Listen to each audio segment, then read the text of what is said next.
Parce qu'un dessin vaut mieux qu'un long discours, nous ferons le contraire avec l'émission Dessine-moi sur le développement personnel. S'il vous plaît, dessine-moi.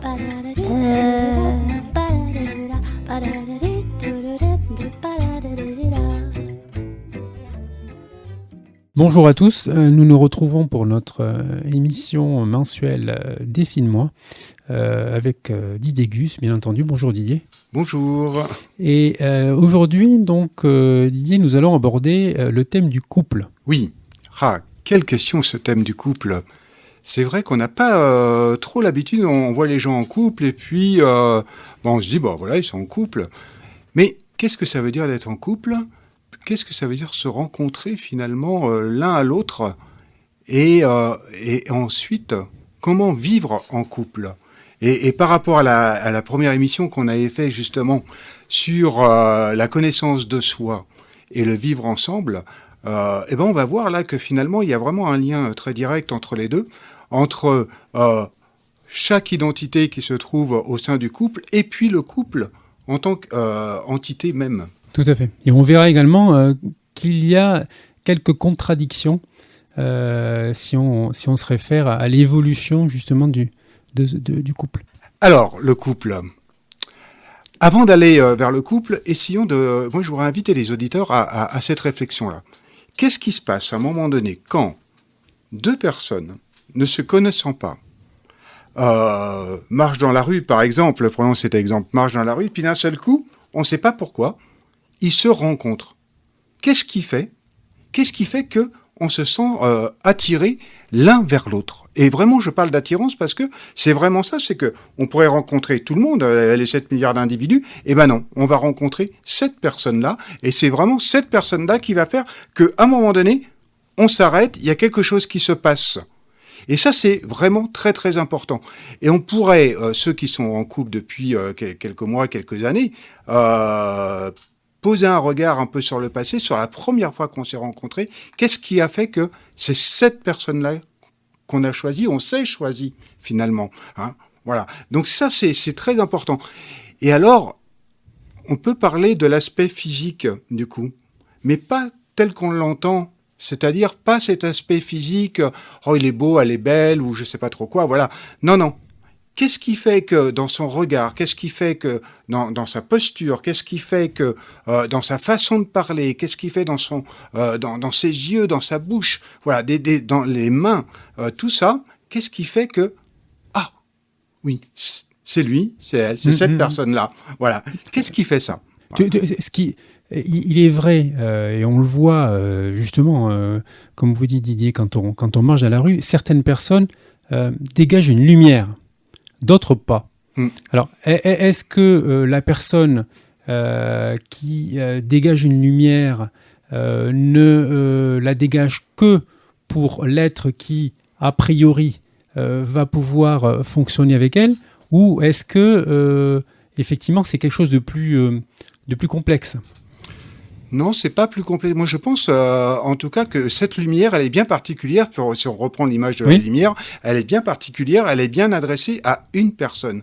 Et c'est ces lumières-là, finalement, qui s'illuminent. Tout à fait. Voilà, continuons comme ça, qui s'illuminent et qui vont faire que oui, là, il s'est passé quelque chose et on peut parler d'une rencontre. D'une véritable rencontre entre deux individus qui, à un moment donné, ont quelque chose à vivre ensemble, mais ils ne le savaient pas peut-être 2, 3, 4 minutes avant. Et c'est ça qui est intéressant. Ils ne le savaient pas. Et ils vont devoir, donc, du coup, se découvrir. Oui. Alors, quand on pose la question, si on pose la question à certains couples, comment vous êtes-vous rencontrés, beaucoup, je pense, vont répondre, voilà, ça s'est trouvé comme ça, et j'ai su... Dès que je l'ai vu, que ce soit la femme ou l'homme qui parle, que c'était lui, que c'était elle. Voilà. C'est étonnant comme réponse. Oui, c'est étonnant parce que du coup, si on se connaît pas, on se connaît pas. Oui, mais on a beau ne pas se connaître, quelque part, il y avait quelque chose qui a fait que.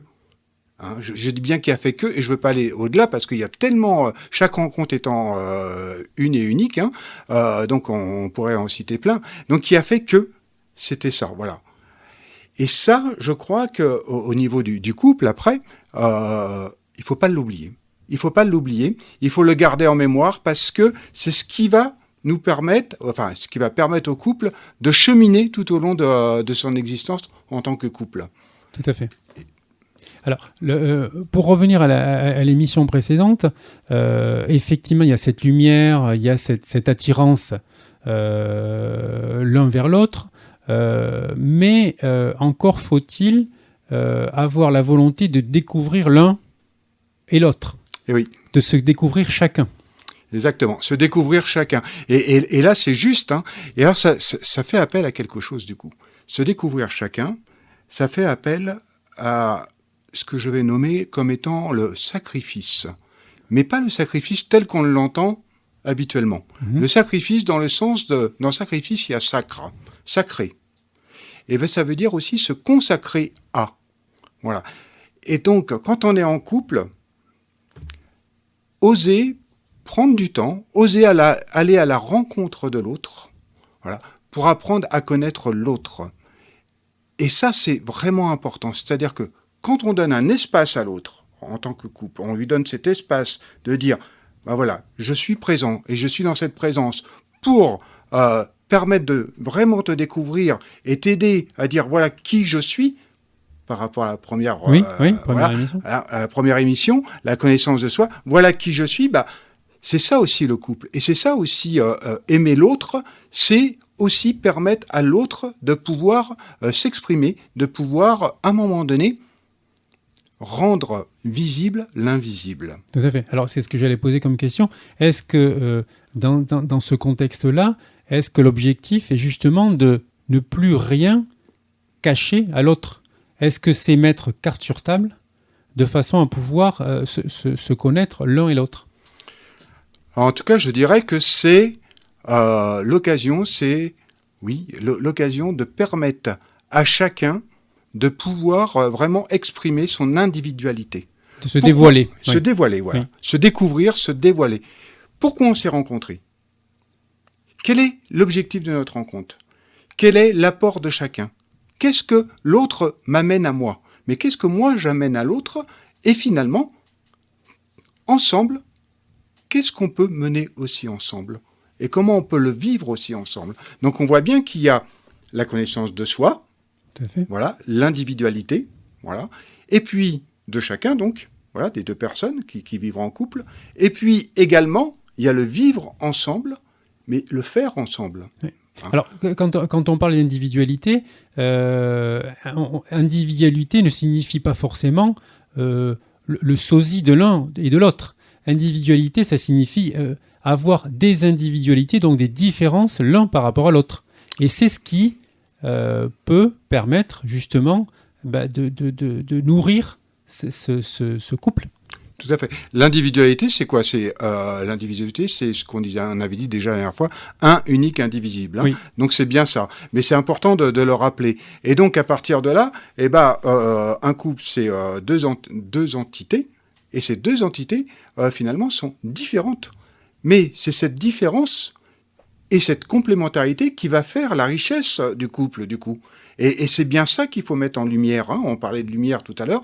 C'est ça qu'il faut arriver à mettre en lumière. Permettre à chacun de pouvoir vivre, permettre à chacun de pouvoir s'exprimer, permettre à chacun de pouvoir finalement faire agir. Et à partir de là, cette rencontre, c'est ça aussi qui fait ce chemin de vie, qui permet aussi à un moment donné de dire, voilà le couple aussi tel qu'il est. Voilà. Tout à fait. Alors, je vais en profiter pour faire une petite parenthèse littéraire. Alors, j'avais noté une citation donc, de Jacques de Bourbon-Busset, qui était écrivain et diplomate français, qui est membre de l'Académie française, et qui disait « Le couple, c'est l'expression de la dualité créatrice, de l'union dans la différence et de l'ardente alliance de deux libertés. » Donc, ça va résume, tout à fait ensemble. Voilà, ça résume bien. C'est vraiment ça. Et d'autant plus encore à notre époque, je crois que c'est encore plus fort. C'est encore plus fort à notre époque où cette notion de liberté, mais pas la liberté d'écraser l'autre, la véritable liberté intérieure, la véritable liberté de s'exprimer, elle s'exprime de plus en plus au sein du couple. Voilà. C'est-à-dire que maintenant, on se choisit véritablement. Tout à fait. Alors, cette liberté, j'allais dire, est-ce qu'elle doit avoir ses limites, ou est-ce que, effectivement, la liberté est infinie pour le couple? Il y a une liberté totale. Une liberté totale, alors tout dépend comment on perçoit cette liberté totale, mais en tout cas, au sein du couple, la liberté... moi je ne dirais pas totale, la liberté tout court, c'est celle de pouvoir véritablement vivre pleinement sa vie au sein du couple. Et comme il n'y a pas deux façons de vivre communes, donc automatiquement, oui, on peut parler d'une certaine liberté totale dans ce sens-là. Voilà. Mais c'est aussi une notion de responsabilité, c'est aussi une notion d'union au sein du couple. Quand on est en couple, c'est qu'est-ce qui se passe? Qu'est-ce qui se passe au sein de ce couple où on vit des choses intenses et on dit « je t'aime ». Je t'aime, ouais, je t'aime. Oui. Oui, ok, mais c'est un mot qui est adorable. Mais en dehors de ça, ou au-delà de ça plutôt, il y a l'amour de l'acte. Oui. Voilà. Et l'amour de l'acte, ou l'acte d'amour, eh ben, il se signifie comment? Pas seulement avec ce mot-là, il se signifie dans le quotidien, où on va poser des actes d'amour par rapport à l'autre. Voilà, si je donne du temps à l'autre, c'est un acte d'amour que je pose. Et c'est ça se vérifie par là. Et à partir de là, ouais, le mot aimer prend toute sa signification, tout son sens. Alors voilà. Aujourd'hui, le couple, c'est faire des concessions aussi. C'est faire des concessions pour l'autre. Alors, contrairement au couple tel qu'on l'entendait il y a quelques dizaines d'années, où effectivement la femme était soumise, il faut le dire, elle était soumise, sa liberté, elle était très très restreinte. Donc là, le couple, on ne peut même pas parler de couple fusionnel dans ce cas-là, puisqu'à l'époque, on ne mélangeait pas les catégories socio-professionnelles, on ne mélangeait pas on ne se mariait pas, on se mariait entre nobles, on se mariait voilà, avec des épouses de son rang ou des époux de son rang. Voilà. Aujourd'hui, c'est plus tout le cas. Non, aujourd'hui, voilà, c'est vraiment une très grande différence qu'on peut avoir. C'est que autrefois, c'est vrai que ces couples, finalement, ils se mariaient par obligation. Oui, par obligation. Par obligation. Donc, il n'y avait pas vraiment l'amour. Il y avait à tout prix préserver le rang social, la noblesse. Il fallait vraiment qu'elle continue à pouvoir s'incarner par rapport à tout ça.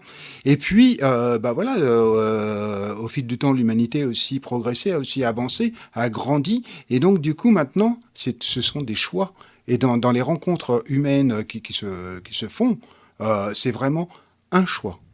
Et ça change tout parce qu'il y a cette notion de liberté qui commence à venir. Donc on ne perçoit pas encore véritablement ce qu'est la véritable liberté, oui. mais on le perçoit, on le pressent un petit peu. Et donc c'est ça, c'est pouvoir choisir et être pleinement responsable de l'acte que je pose. Tout à fait. Voilà. Dès le début, Didier, vous avez évoqué deux personnes qui se croisent dans la rue, etc. Le début du couple peut très bien être un simple regard. Donc un simple regard n'a aucun aspect, que ce soit financier, que ce soit d'intérêt particulier, c'est un regard. Et c'est ce regard que l'un ou l'autre adopte et ils font dans ce regard, en définitive. Exactement. C'est un regard, c'est à partir du moment où dans mon champ de vision, la rencontre s'effectue. Et c'est vraiment important de percevoir ça, c'est qu'à partir du moment où il y a cette rencontre, là, il se passe quelque chose. Alors, effectivement, ça peut être un regard, effectivement, ça peut être un mot, ça peut être une posture, ça peut être... Il y a quelque chose. Ça peut être une voix. Ça peut être une voix. Voilà. Et tout à l'heure, on parlait de lumière, ça peut être une chaleur aussi qui s'intensifie. Je passe devant quelqu'un et il se passe quelque chose. Et voilà, donc c'est... mais c'est magique, hein, quand même, c'est magique. Ouais. Presque. Hein. Voilà. Sauf que c'est pas de la magie, c'est de la réalité. Oui, voilà. Tout à fait. Hein, c'était une petite note d'humour comme ça. Mais là, on n'est pas dans la magie, on est vraiment dans la réalité de ça. Et donc, voilà. Alors, une question, Didier, là, je vais faire faire l'image, traduire par l'image du feu. Alors, ce feu-là, on l'entretient comment ? On l'entretient comment ? On l'entretient par... on a vu, hein, d'abord, c'était vraiment dans la rencontre, il y avait tout cet aspect physique qui était là. Après, il y a cette notion de se consacrer à, hein, c'est cette notion de sacrifice où je me consacre à l'autre pour permettre aussi à l'autre d'exister et de vivre pleinement sa vie et de porter attention à l'autre, hein, d'être présent avec l'autre. Et puis, comment on entretient tout ça, hein, les braises pour pas que les braises s'éteignent.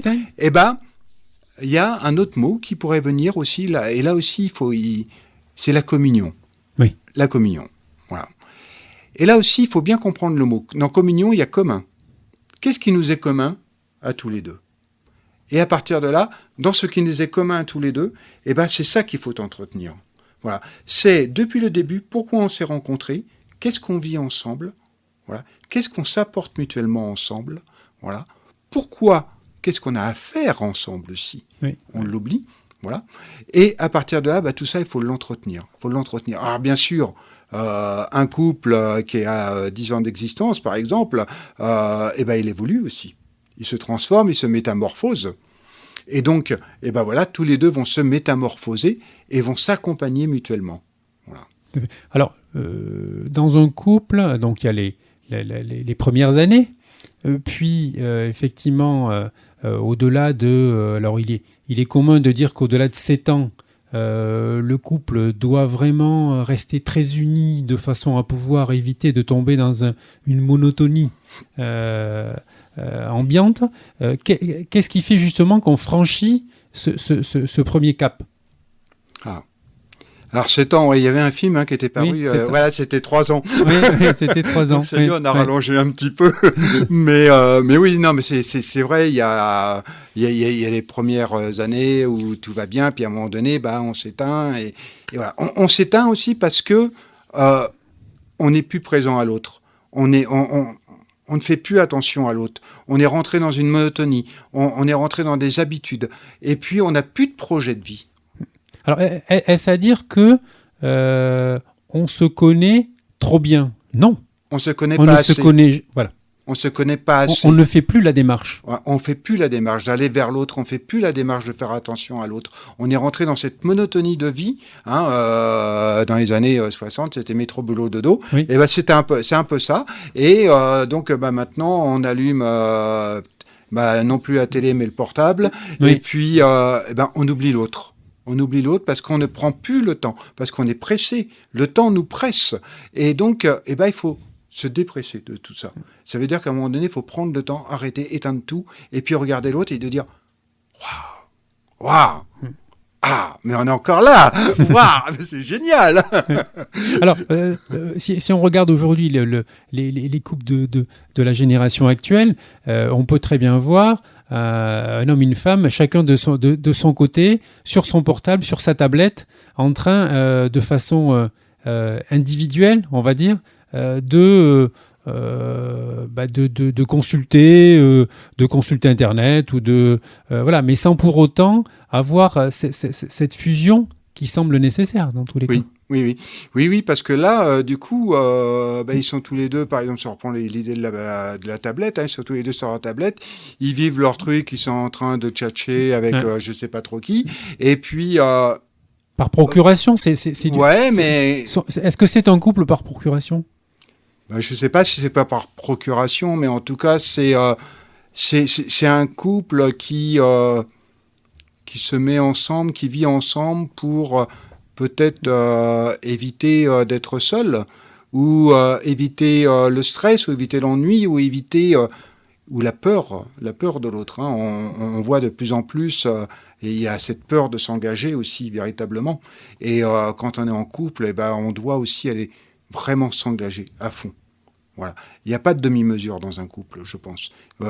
Quand on est en couple, c'est un choix que l'on fait, et c'est aussi une responsabilité. Oui. Vis-à-vis de l'autre. Voilà. C'est-à-dire qu'on ne doit pas mentir, on ne doit pas se tromper. Voilà. Je ne parle pas au niveau sexuel, on ne doit pas se tromper dans le sens où, oui, voilà, j'ai fait ce choix, j'ai décidé de. Voilà. Alors après, chacun va adopter sa vie au sein du couple. Mais ça, c'est un projet commun à définir ensemble. Voilà. Il faut des espaces de liberté. Il y en a qui ont besoin de beaucoup d'espaces de liberté. Libre à eux, s'ils sont d'accord. Il n'y a pas de souci. Voilà. Encore faut-il qu'ils parlent. Encore faut-il qu'ils se comprennent. Encore faut-il qu'ils donnent du temps à l'autre pour lui permettre justement de dire tiens, ah mais c'est ça, oui. Mais tu te rappelles, on avait prévu à un moment donné, puis on n'a pas fait, voilà. Donc c'est tout ça. Voilà. Alors, est-ce que c'est une allusion, là, Didier, à tout ce qui est projet de façon générale? Ouais. Est-ce que le couple peut s'entretenir, entre guillemets, par des projets systématiques? On fait des projets, on réalise des projets, on met en place des projets à moyen terme, à long terme, ensemble, de façon justement à rester le plus proche possible l'un de l'autre. Est-ce que c'est ce qui peut souder? Je ne sais pas si c'est... Alors, si c'est un projet pour un projet, ça ne sert à rien parce que de toute manière, ça va capoter. Tout à fait. Voilà. Par contre, si vraiment un couple se met autour d'une table, discute, enfin autour d'une table, autour d'un verre, comme on voudra, mais discute, prend le temps de se dire, c'est quoi tes besoins aujourd'hui? Voilà. Voilà. Ah, t'as tel besoin. Et moi, quel besoin j'ai? Voilà. Est-ce qu'on peut continuer ensemble? Est-ce qu'on a encore quelque chose à vivre ensemble? Et si on a encore quelque chose à vivre ensemble, c'est peut-être plus de la même manière dont on le vivait quand on avait 20 ans ou 30 ans. Maintenant, quand on a 50 ou 60, bah, il y a des choses qui ont évolué. Mais on a encore ce projet, on sent qu'on est fait encore l'un pour l'autre et qu'on a encore des choses à vivre ensemble.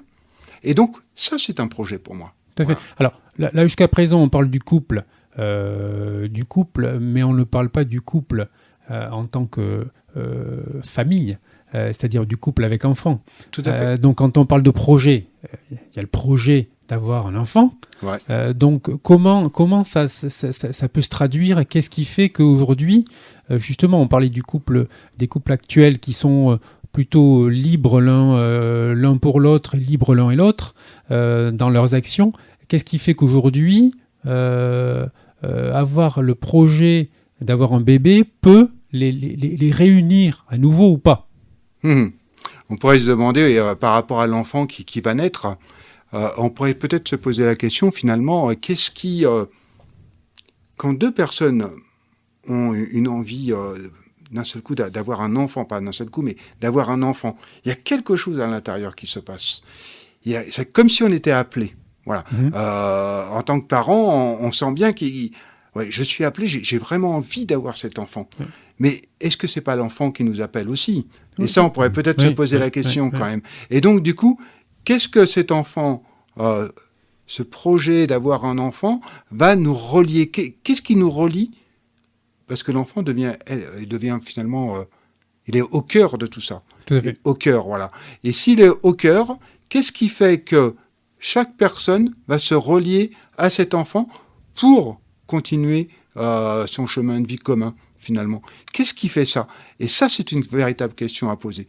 Mais c'est vraiment un appel, j'ai l'impression que je le ressens comme ça, c'est un appel à.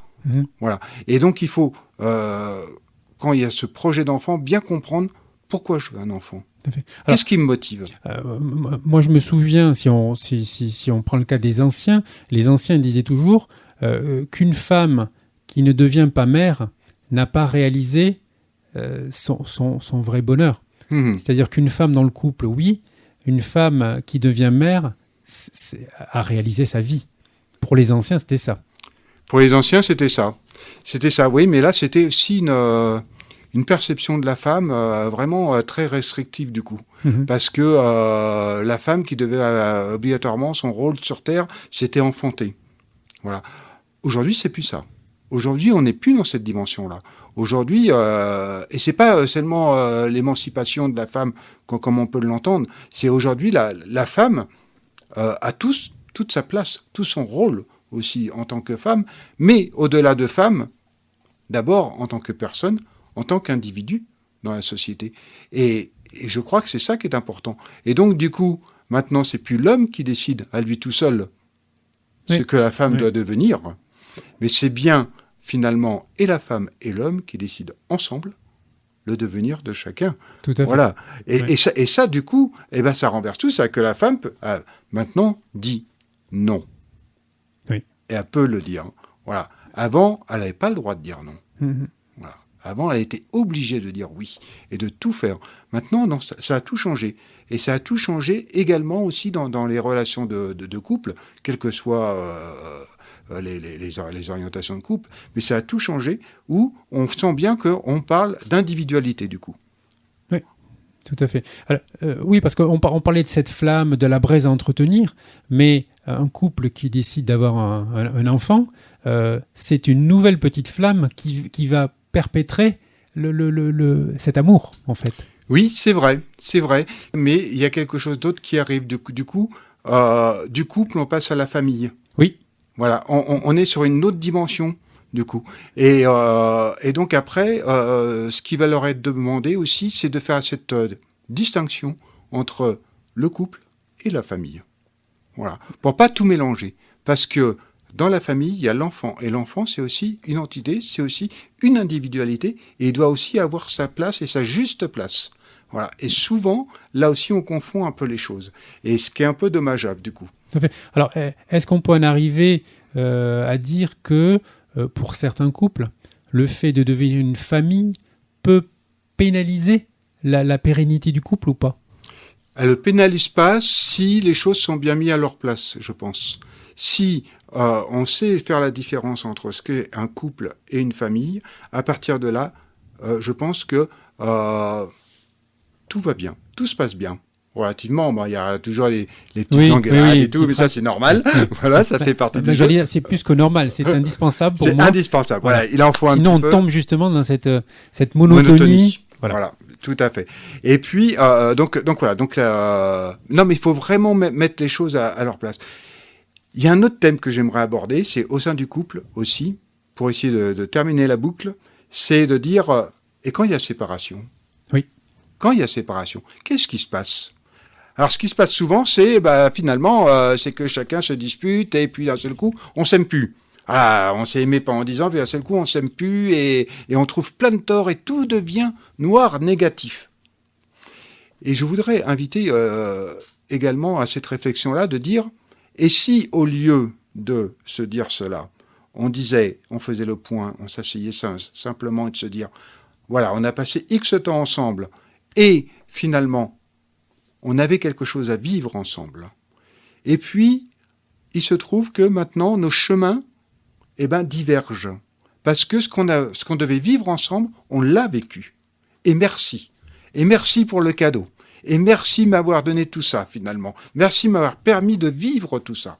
Et maintenant, il faut qu'on se dise aussi qu'on cède d'une autre manière, en se séparant et en continuant chacun son chemin de l'autre côté.